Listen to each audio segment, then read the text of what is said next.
honoured to have the Boomerangs in my home country, where I was born and bred. The boys today, our first official day in Beijing, in the capital of China, and what we did is we came out to the Tiananmen Square, and then we went on and walked through the Forbidden City, where the boys had a real culture experience in what the Imperial Palace looked like back in the day, and 600 odd years ago. And I think the boys really got around that and understood the importance and significance of the whole precinct. And then from there, what we did is we went over to the Hutong, which is an old residential area. So you got the people who live in the Imperial Palace, and then you got the normal people who live outside of the palace.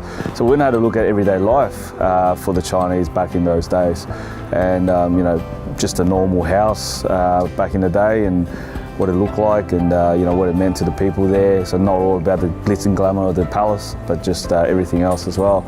And then from there, we did we were driven around in rickshaws by the local people, and then we learned some calligraphy and paper cutting, which are all cultural things for us here in Beijing and in China. It's good to learn different cultures as I'm an Indigenous kid learning another culture.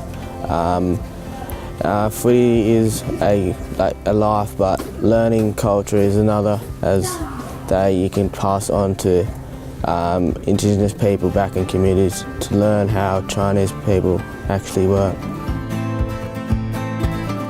The Aboriginal people that live in remote communities and out on remote islands and stuff don't really want to move back because it's their culture and that's the way they lived, and they don't really want to be pushed into westernized civilization. Same with these people, I guess. Here they would rather live in this than going into apartments, and the same goes for the Indigenous Australians in Australia. The boys are really getting into it, and they start to draw similarities between Chinese culture and the Indigenous culture back home, which is really good for me. That's one of the things that I keep harping on about, being an old civilization like the Indigenous culture as well as the Chinese culture. There's a lot of similarities.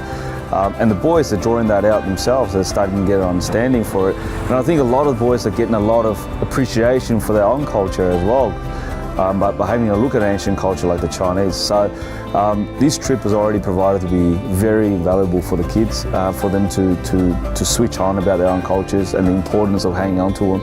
So I hope that this continues for the rest of the trip.